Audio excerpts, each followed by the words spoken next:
ఈ రోజే హీరోయిన్ ప్రత్యూషకి తుది తీర్పు అయితే ఇచ్చింది సుప్రీంకోర్టు.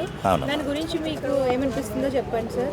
అంటే దాదాపు 24 సంవత్సరాలు అయింది కదా, వాళ్ళ మదర్ పోరాటం చేసి 24 సంవత్సరాల నుంచి పోరాటం చేస్తున్నారు. సో ఆవిడికి న్యాయం జరిగినట్టేనా? దీని గురించి మీకు ఏమనిపిస్తుందో చెప్పండి. న్యాయం జరగటం మాట ఎలాగున్నానమ్మా, ఇన్ని సంవత్సరాల పాటు అంటే దరిదాపుగా 2002లో ఆ అమ్మాయి చనిపోతే 2026లో తీర్పు రావటం అనేది, అంటే 24 సంవత్సరాలు తీర్పు రావటం అనేది చాలా నాకైతే హాస్యాస్పదంగా ఉంది. అంటే ఈ మాట నేను కోర్టులను ధిక్కరించడమో లేకపోతే వ్యతిరేకించడమో కాదు, కానీ ఇన్ని సంవత్సరాల పాటు ఆ కేసు ఎన్నిసార్లు మరి దర్యాప్తు చేసేసి ఏం చేస్తారో నాకైతే అర్థం కాదు. కానీ 24 సంవత్సరాల తర్వాత తీర్పు వచ్చినా ఒకటే, రాకపోయినా ఒకటే. ఎందుకంటే వాళ్ళు ఉన్నా కొంతమంది చనిపోయి ఉంటారు, ఒకవేళ అంటే కుర్రాడు కాబట్టి ఉండొచ్చు ఇంకాను. కానీ ఏంటంటే అదే ఒక 40 సంవత్సరాల వయసులో అతను జరుగుంటే కనుక ఈ లోపు చనిపోయిన తర్వాత తీర్పులు వచ్చినా ఏదైనా సరే ఉపయోగం ఉండదు. ఏదైనా ఇటువంటి వ్యవహారాల్లో అంటే ఇటువంటి హత్య జరిగింది కాబట్టి ఆవిడ తల్లి ఎంతో పోరాటం చేశారు. అంటే అమ్మాయి ప్రత్యూష అని రాయుడు అని మోహన్ బాబు గారి సినిమాలో కూడా యాక్ట్ చేసింది. చాలా అందగత్తే, చాలా బాగుంటుంది అమ్మాయి కూడా. మంచి భవిష్యత్తు ఉండే హీరోయిన్నే వాస్తవాన్ని చెప్పాలంటే. అలా ఉండేది ఆవిడ. కానీ ఏంటంటే ఆవిడ అంటే కొంచెం ఏదో మిస్టరీగానే ఉంటుంది ఆవిడ చావు. అది కూడా ఎలా చనిపోయారు ఏంటనేది మనకు తెలియదు. కానీ ఏదో దర్యాప్తు చేసినట్టు చేయటం 24 సంవత్సరాల తర్వాత, అంటే 2002లో చనిపోతే ఆవిడ 2026లో తీర్పు రావటం 24 సంవత్సరాల తర్వాత, అంటే అసలు చట్టాల మీద నమ్మకం లేకుండా పోతుంది. ఏదైనా సరే ఇటువంటి దర్యాప్తులు ఏదైనా 1 సంవత్సరం లోపు లేదా 6 నెలల లోపు చేస్తే కనుక ఆ తప్పు చేసిన వాడికి ఏమన్నా శిక్ష పడితే వెంటనే ఆ జనాలు చూసే అవకాశం ఉంటుంది. వాడికి కూడా భయం వేస్తుంది, నేను ఈ తప్పు చేశాను కాబట్టి ఈ శిక్ష పడింది అనేసి. ఇప్పుడు 24 ఏళ్ల తర్వాత ఏంటంటే హాయిగా రెస్ట్ తీసుకుంటాడు తప్ప ఆడు భవిష్యత్తు ఏం పోయినట్టు కాదు. ఇంకా ఏదైనా సరే చట్టాలు కూడా చాలా త్వరితగతిన ఈ శిక్షలు అమలు చేసేలాగా ఉంటే కనుక భయం అనేది ఉంటుందండి ఎవరికైనా సరే. అలా తప్పు చేసిన వాళ్ళకో ఎవరికైనా అటువంటి విషయంలో చట్టం కొంచెం చాలా త్వరితగతిన ప్రతిదీ. నేను చాలా సందర్భాల్లో సల్మాన్ ఖాన్ గారు హిట్ అండ్ రన్ కేసులో కూడా 20 ఏళ్ల తర్వాత అది సల్మాన్ ఖాన్ ఏమీ చేయలేనట్టు తీర్పు చెప్పారు.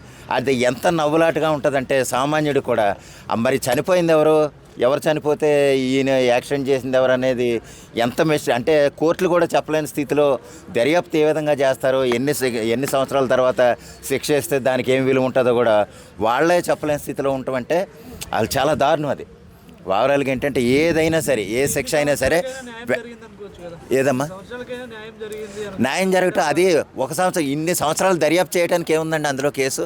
వెంటనే చేస్తే ఇదిగో ఇలా చేశాడు కాబట్టి వీడికి శిక్ష పడింది, మనం కూడా జాగ్రత్తగా ఉండాలి, మనం కూడా తప్పు చేయకుండా ఉండాలన్న విధానం కొంతమందిలో భయం అనేది కలుగుద్ది. ఇప్పుడు నేను 24 ఏళ్ల తర్వాత ఆడికే భయం ఉండదండి. ఎందుకంటే భవిష్యత్తు ఏమో అనిపించదు ఆడికి. ఇప్పుడు దాకా ఏదో చేసుకున్నాను, బయట తిరిగాడు కదా, 24 ఏళ్ళు బయట తిరిగాడు, ఎవరికి భయం? ఈ లోపల తెలియకుండా చాలామందికి ఏదన్నా చేసి ఉండొచ్చు ఒకవేళ అలా వదిలేస్తే. ఇప్పుడు అలాగా అది ఒకటి దొంగ ఎదవలకే లేదు, ఇటువంటి తప్పులు చేసిన వాళ్ళు కూడా బెయిల్ ఇచ్చి బయట తిప్పుతున్నారు చాలామంది. అలాగా బయట తిప్పడం వల్ల ఏంటంటే ఉపయోగం ఉండదండి. వాడికి శిక్ష చేసే ఉపయోగమే ఉంది, నీట్గా దర్జాగా తిరుగుతున్నాడు. మామూలుడి కంటే ఆడికి సెలబ్రిటీ హోదా పైగా. మామూలుడి కన్నా ఎదవ కింద చూస్తారేమో, ఈడైతే అయిరే ఆ కేసులో ఇదైనాడు అని ఎక్కడైనా ఆటోలో ఎక్కించుకున్నా సరే ఆ డబ్బులు తీసుకోడేమో, అంత సెలబ్రిటీగా చూస్తారు. మన దేశంలో ఎదవలకు ఉన్నంత విలువ మామూలు వాళ్ళకు ఉండదు. అలాగే ఏదైనా సరే మన దేశంలో చట్టాల మీద గౌరవం పెరగాలంటే కనుక ఎవరికైనా తప్పు చేసిన వాడికి వెంటనే కనీసం 6 నెలలలోపు శిక్ష పడితే కనుక దానికి ఒక గౌరవం ఉంటుంది, చట్టాలకు విలువ ఉంటుంది. అది నేను ఆ విధంగా అమలు చేయాలని నేను అనుకుంటున్నానండి ఒక సామాన్యుడిగా. ఈ కేసులో నిందితుడు ఎవరైతే ఉన్నాడో సిద్ధార్థ్ రెడ్డి, అప్పట్లో పొలిటికల్ గా కూడా సపోర్ట్ ఉంది, అందుకనే సో ఇప్పటి వరకు శిక్ష పడలేదని కూడా కొన్ని వార్తలు అయితే వస్తున్నాయి. దాని గురించి మీరు ఏమంటారు? అది మనకు అదేనండి, మన దేశంలో ఉన్న అతి పెద్ద దరిద్రం ఏంటంటే ఇన్ఫ్లుయెన్స్, లేదా వాళ్ళు ఏదన్నా చేయగలిగే క్యాలిబర్ ఉంటే కనుక వాడు దర్జాగా తిరగచ్చు. చాలామంది అంటే రాజకీయ నాయకులే పెద్ద దొంగల కింద తిరుగుతున్న వాళ్ళు ఉన్నారు. అటువంటి వాళ్ళు ఏంటంటే ఇన్ఫ్లుయెన్స్ ఉందనుకో కోర్టు కూడా రావక్కలే, వాళ్ళ తరపు లాయర్ ఏదో వెళ్ళి సంతకం పెట్టేస్తే సరిపోద్ది. అదే మామూలు వాళ్ళని అయితే కనుక నువ్వు లాయర్ని పెట్టుకొని చావు దొబ్బేస్తారు అదే జడ్జి. వేరే వాడికి అయితే ఆ దొంగకైతే కనుక ఆడి ఇంటి దగ్గర రెస్ట్ తీసుకొచ్చి ఆడు హాజరవ్వక్కలే.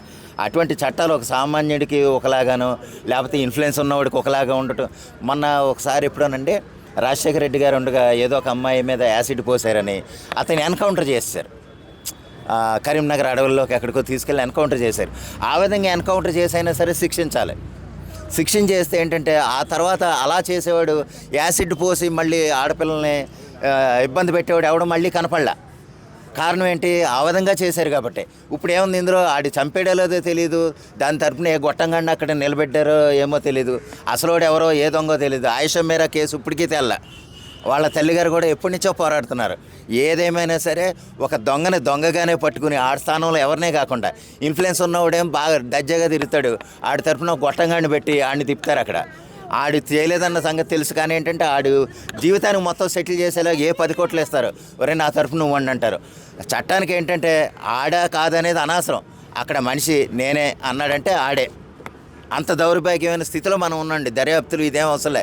ఇన్ఫ్లుయెన్స్ ఉందంటే కనుక ఆడేమీ చేయకలే.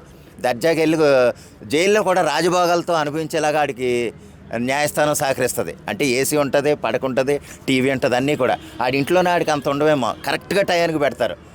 అటువంటి సౌకర్యాలు కల్పించేటప్పుడు ఏ దొంగ ఎదవలకు కూడా భయం ఉండదండి.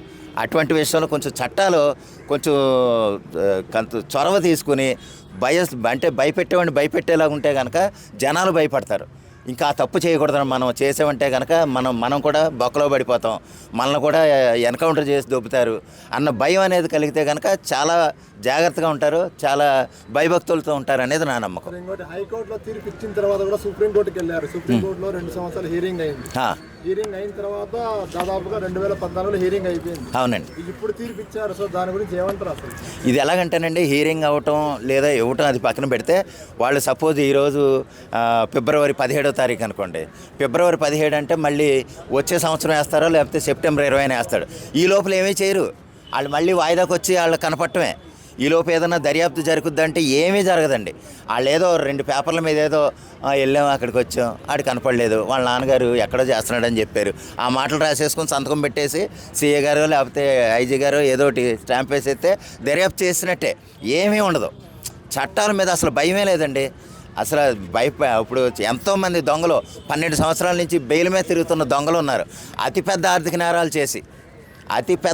నేరాలు చేసి లక్షల కోట్లు దొంగతనాలు చేసి వాళ్ళు బెయిల్ మీద తిరుగుతున్నారు. అటువంటి వాడికి భయం ఏంది? దర్జాగా కబుర్లు చెప్తున్నారు బయట. ఏదైనా సరే చట్టాల మీద గౌరవం కలగాలంటే వాళ్ళు వ్యవహరించే తీరు వెంటనే శిక్షలు పడేలాగా సరైన దర్యాప్తు చేసి, అంటే ఎవరినో గొట్టంగాడిని నుంచోబెట్టి అక్కడ శిక్షలు వేయటం కాదు, సరైన దర్యాప్తు చేసి వెంటనే ఆడికి శిక్ష పడేలాగా ఉంటే కనుక భయం అనేది ఉంటుంది. ఆ భయం అనేది లేనంతకాలం ఆడు డబ్బుతో ఆడు బయటే తిరుగుతాడు, ఇన్ఫ్లుయెన్స్తో బయటే తిరుగుతాడు. ఆయన కాపాడేవాళ్ళు కూడా చాలామంది ఉంటారు. తర్వాత వాళ్ళ అమ్మగారు ఇచ్చిన ఒక టీవీ ఇంటర్వ్యూలో కూడా నా కూతురికి ఇంకా న్యాయం జరగలేదు అని అన్నారు. ఇవాళ కూడా అవునండి, తీర్పు వచ్చిన తర్వాత కూడా అవునండి. మళ్ళీ అప్పీల్ చేయడానికి ఛాన్సెస్ ఉందా?